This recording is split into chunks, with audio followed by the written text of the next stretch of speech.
மூன்று விஷயத்தை காப்பாற்றுவதற்காக 2026 சட்டப்பேரவை தேர்தல். நாட்டை காப்பாற்ற வேண்டும், தமிழகத்தை காப்பாற்ற வேண்டும், உங்களுடைய வீட்டை காப்பாற்ற வேண்டும். இந்த மூன்றுக்கும் ஒரே ஒரு தேர்தல் 2026 சட்டப்பேரவை தேர்தல். ஏன்னா அதனாலதான் தீய சக்தி அப்படிங்கிற வார்த்தை இங்க போட்டிருக்கிறோம். தீய சக்திகளுடைய கூடாரமாக திராவிட முன்னேற்ற கழகம் மாறி இருக்கிறது. அந்த தீய சக்திகளை வேறறுக்க வேண்டிய நேரம் வந்து விட்டது. வீட்டுக்குள்ளே பிரச்சனை ஆரம்பித்து நாடு வரைக்கும் பிரச்சனை ஆரம்பிச்சிருக்கிறாங்க. வீட்டுக்குள்ள நிம்மதி இருக்கான்னு கேட்டா நிம்மதி கிடையாது. ஒரு பள்ளிக்கூடத்திற்கு கல்லூரிக்கு செல்லக்கூடிய குழந்தைகள் பெற்றெடுக்கக்கூடிய பெற்றோர்களுக்கு தெரியும்.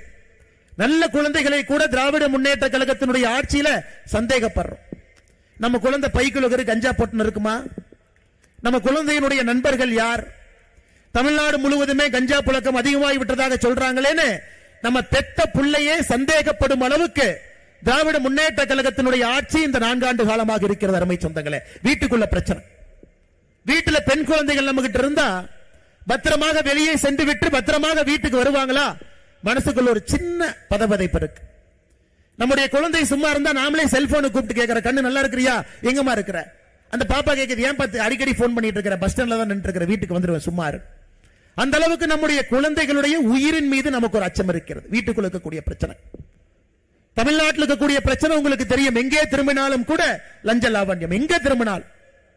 இன்னைக்கு திராவிட முன்னேற்ற கழக அரசை பொறுத்தவரை லஞ்சம் வாங்குவதை பெருமையாக ஒரு அரசு கருதுகிறது. பெருமையா நினைக்கிறார். லஞ்சம் வாங்கி ஒரு அமைச்சர் அன்னைக்கு ஜெயிலுக்கு போயிட்டு மறுபடியும் அமைச்சராக வந்தா காந்தியவாதியாக தன்னை நினைத்துக் கொள்கின்றார். சாராய அமைச்சர் இருந்து ஜெயிலுக்கு போயிட்டு வந்தா ஒரு பட்டம் நினைச்சுக்கிறார்.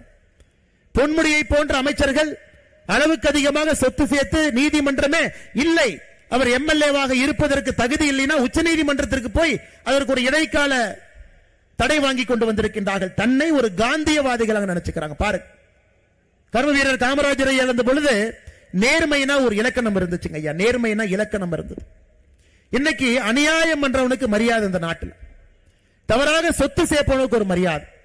லஞ்ச லாவண்யத்தில் பெருத்து போய் யாரு கிடக்கிறாங்களோ பெருமையாக நெஞ்சை நிமிர்த்தி வீதியில் நடந்து கொண்டு வருகின்றான். திராவிட முன்னேற்ற கழகத்தினுடைய யாரெல்லாம் மக்கள் பொறுப்பில் இருக்கக்கூடிய ஒருவரோடு ஒத்துப்பாரு.